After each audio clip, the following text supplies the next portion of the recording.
안녕하세요. 잘돼갑TV의 명품 PD 한PD입니다.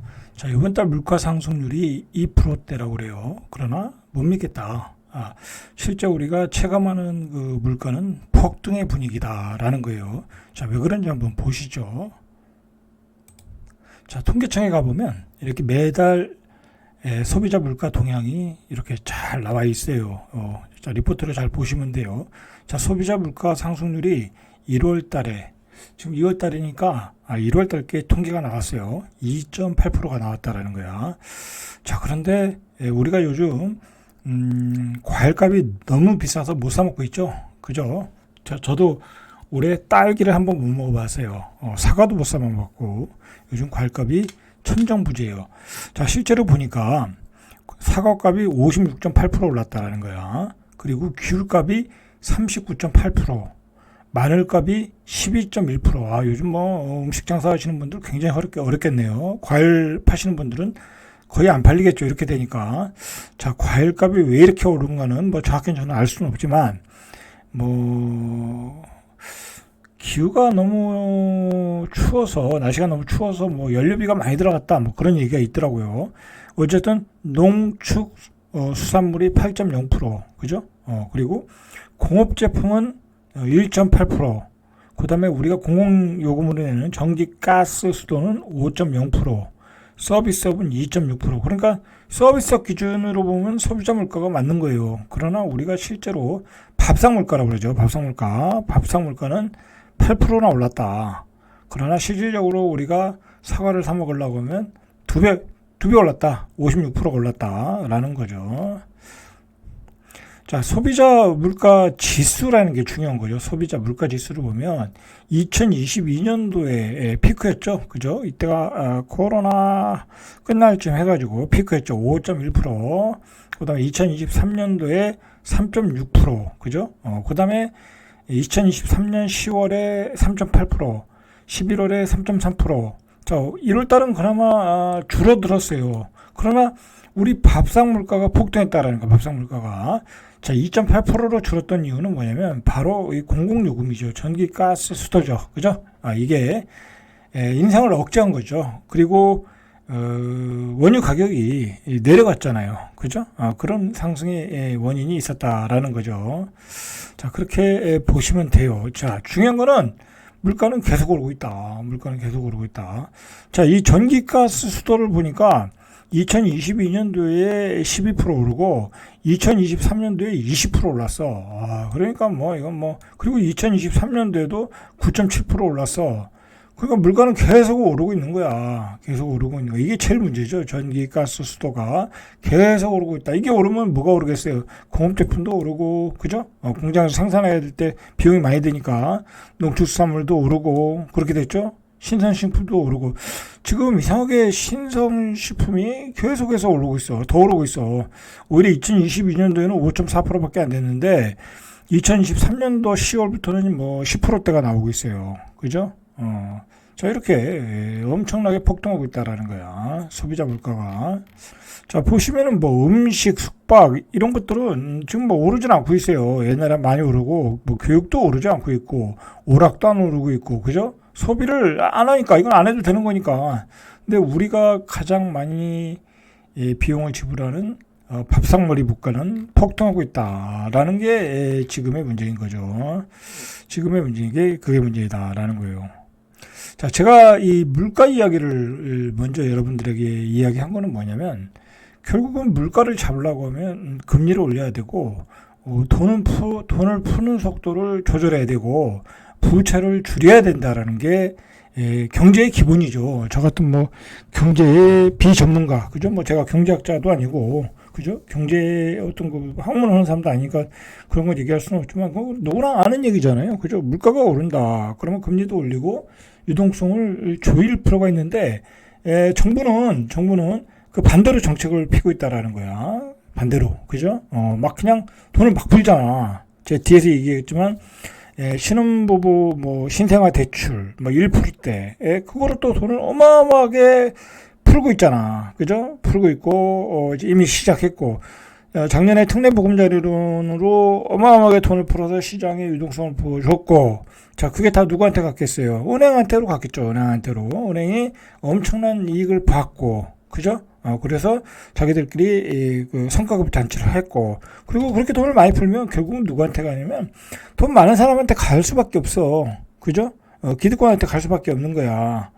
제가 뭐 기득권을 미워해서는 한 게 아니라 이게 갈수록 양극화가 돼가고 있다라는 게 문제이고, 기본적으로 이 소득이 작은 사람들은 물가가 오르면 버틸 수가 없어. 그렇지 않겠습니까? 아까 밥상머리 물가가 올라간다니까. 심지어는 저 같은 사람도, 저도 살만한 사람인데도 딸기를 못 사 먹겠더라니까. 너무 비싸가지고. 그죠? 제가 과일을 좋아하는 건 아니지만 딸기, 사과를 못 사 먹겠더라고. 너무 비싸니까. 작년보다 배가 비싸니까. 자, 이렇게 서민들을 피곤하게 한다. 물가가 인상이 되면. 자, 그런데 물가를 인상시키는 요인을 정부가 계속해서 만들고 있다.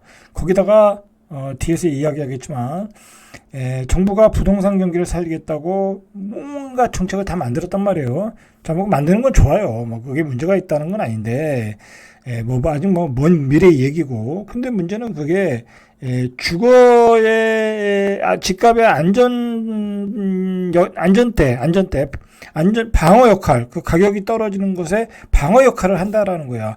아니, 30년 된 아파트에 모든 재건축을 허용을 하고, 그리고 안전 진단을 다 면제해주고, 그리고 일기 신도시 일기 신도시 그 노후주택에 대해서 용적률을 다 올려주고, 뭐 그렇게 되면은 구축의 가격이 떨어지는 데가 한계가 있겠죠. 그죠? 그러면 구축의 가격을 비싸게 살 수밖에 없는 거야, 사람들은. 그죠? 그렇게 하면 그 비싸게 판 사람들은 또 신축을 비싸게 사는 거야. 그럼 신축의 가격들은 더 올릴 수 있는 여지가 있는 거야.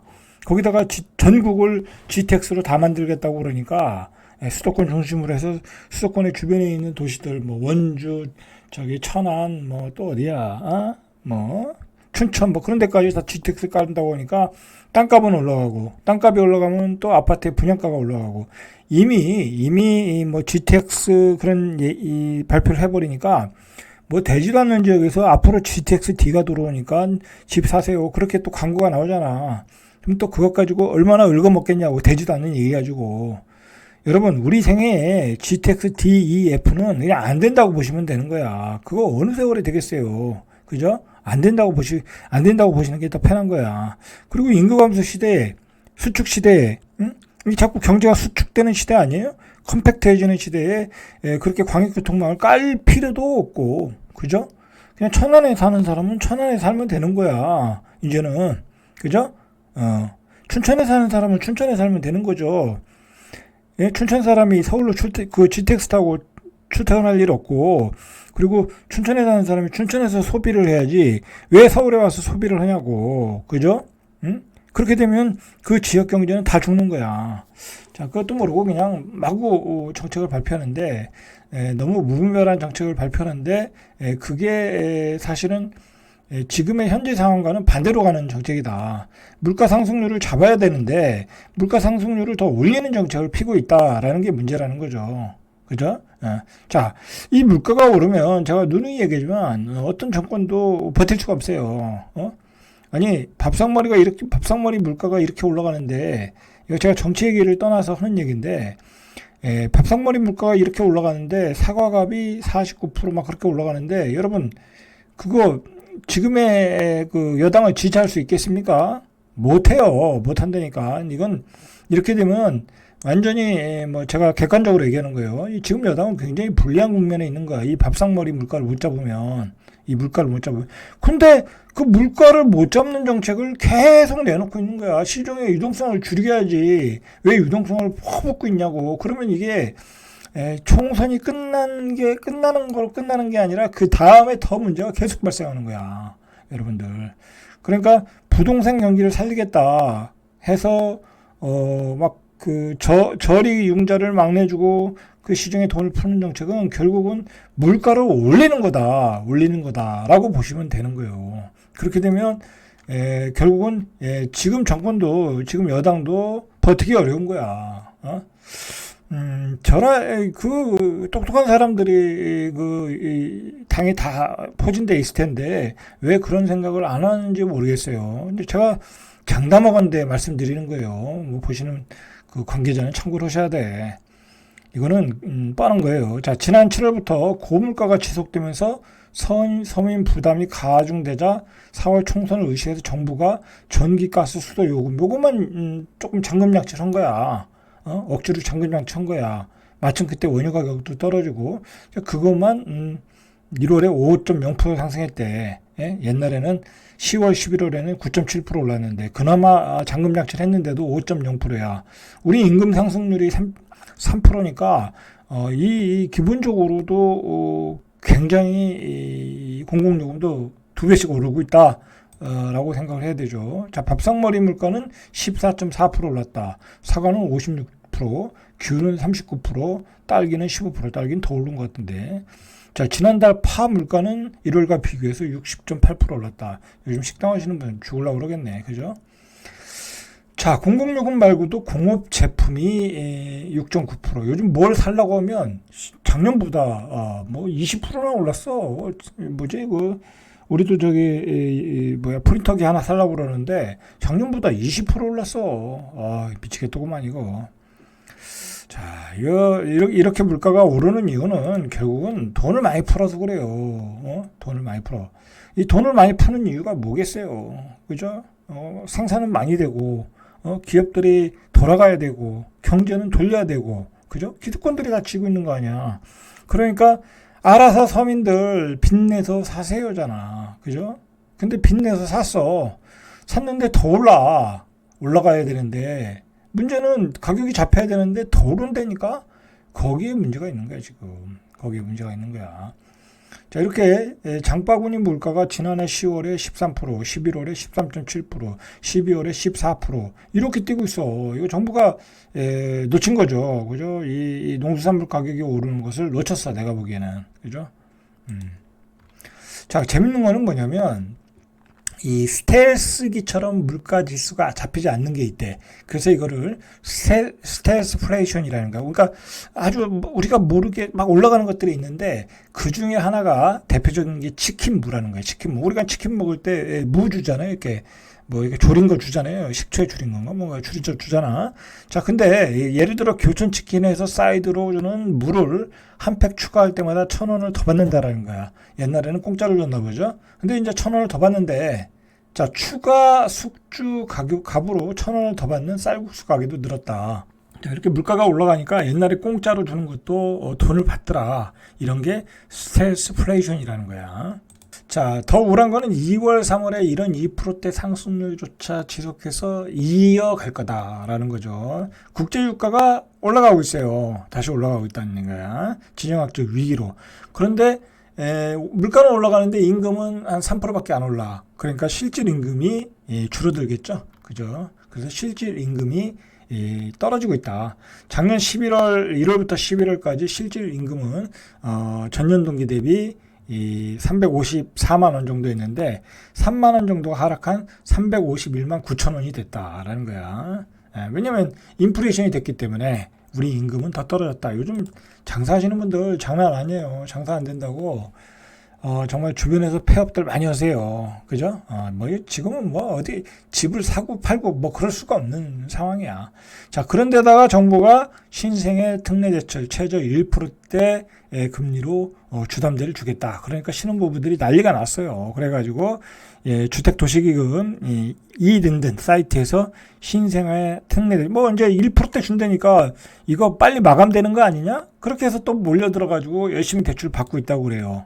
이게 이제 9억 이하의 32평 아파트에 해당되는 거야. 그리고 아기가 있어야 돼. 아기가 기존에 태어난 아기는 안 되는 것 같고, 태어난 지 뭐 몇 개월 된 아기, 아니면 뱃속에 아기가 있거나, 출생을 장려하기 위해서 하는 건데, 이게 또, 이걸 가지고 또 정부가 돈을 마구 풀어대는 거야. 작년엔 특례 보금자리로 영끌 시즌2 만들었고, 올해는 신생애 특례 대출로 영끌 3 부대를 또 투입을 한 거야. 그렇게 해서 기존의 집값을 또 지켜주겠다. 그런 거죠. 실제로 거래가 되겠죠. 그죠? 이렇게 대출을 받으니까. 그러니까 이런 주택들이 팔린다는 이야기가 나온 거야. 성동구, 행당동, 신동 아파트 전용 5구. 그죠? 신혼부부들이 좋아하는 평수죠. 22일에 8억 1천만 원에 중개됐다라는 거야. 불과 일주일 전에 7억 8,600만 원에 거래됐는데 올라가고 있다. 조금씩 올라가고 있다. 또 반짝하겠죠. 그죠? 작년처럼 또 반짝했다가 또 하반기에 또 제자리 가겠죠. 그죠?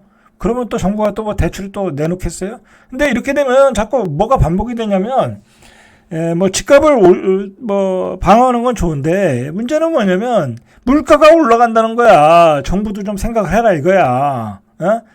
결국은 정부는 신혼부부들을 위해서, 젊은 애들을 위해서 이런 걸 내놓고, 그리고 아파트 부동산 경기도 살려야 되고, PF가 또 망하면 안 되니까 그렇게 하는데, 중요한 건 물가가 올라간다. 그 물가가 올라가면 정권이 위험하다. 거기까지는 생각을 못 하는 것 같아. 네, 제가 생각하기에는. 그럼 뭐 어떻게 정량적으로 나온 것도 아니고 그러다 보니까 그렇게 생각을 하는데, 무조건 물가가 올라가면 그 정권은 무너지는 거야. 뭐 그건 우리나라뿐만이 아니라 세계 역사에서 나타난 거야. 근데 그런 걸 생각해야 되는데, 그런 거를 컨트롤할 수 있는 컨트롤 타워가 지금 여당에는 없는 것 같더라. 제가 보기에는. 그래요. 그래서 부동산 업계에서도 이 신생아 특례 대출이 이 작년에 특례 보금자리론과 비슷한 효과는 낼 거라고 봐요. 그죠? 낼 거라고 내겠죠. 당연히 돈이 풀리는데 어느 정도 가격의 하방은 유지하겠죠. 근데 여러분들 특례 보금자리의 그 신혼부부 입장에서도 왜 이거를 대출을 받아서 왜 집을 구축을 사냐고. 30년밖에 안 되는 그 재원 이 아파트를 왜 사냐고. 그죠? 뭐로 사냐고. 그럴 필요 없다. 여러분들 신혼부부고 앞으로 이런 아이를 갖게 될 부부라고 하면 대부분이 무주택자일 거라고. 그럼 무주택자라고 하면 신혼부부 무주택을 받아야지. 무주택을 이용해야지. 그래서 새 아파트를 사야지. 왜 헌 아파트를 사냐고. 30년도 안 간다는데. 그죠? 30년도 안 간다는 아파트를 왜 15년짜리 된 아파트를 왜 사냐고. 그럴 필요 없다. 여러분들도 신생아 특례 대출을 받으시는 분들, 신혼부부들은 무조건 새 아파트 사라. 그죠? 요즘 신혼부부들 얼마나 아파트 받기가 쉬워. 그죠? 청약에서 굉장히 유리하잖아. 이거는 또 정부가 여러분들을 꼬시는 거야. 여러분들을 또 갈아 먹으려고 또 집어넣는 거예요. 그건 알고 신청하세요. 바보같이들. 그냥 당장 1.5%라고 해도 현혹돼가지고 그러지 말고, 이 1.5%가 아니라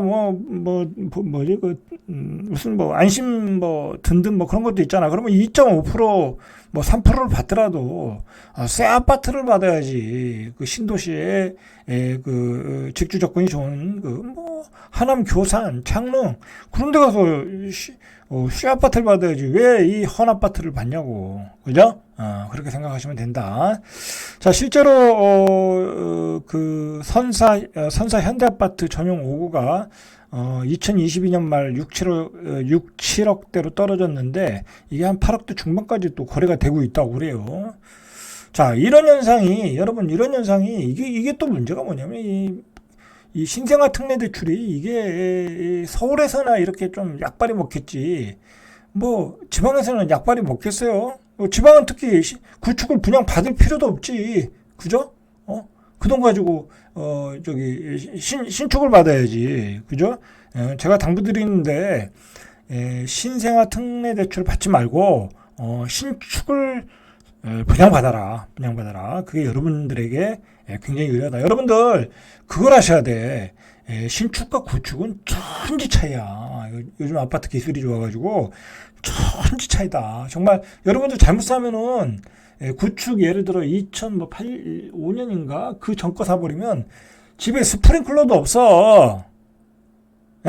스프링클러도 없다니까. 요즘 불 나는 데가 다 어디예요? 아파트 스프링클러가 없는 데서 불이 나는 거잖아. 그죠? 그 스프링클러 없으면 윗집에서 불 나면 그냥 나는 꼼짝 못하고 같이 죽는 거예요. 응? 그런 아파트를 왜 사냐고. 사지 말아라. 그리고 이 추운 날에 바깥에다 어떻게 주차를 해놓냐고. 시동도 안 걸리고. 요즘 바깥에다 주차하고 사는 사람이 어딨어.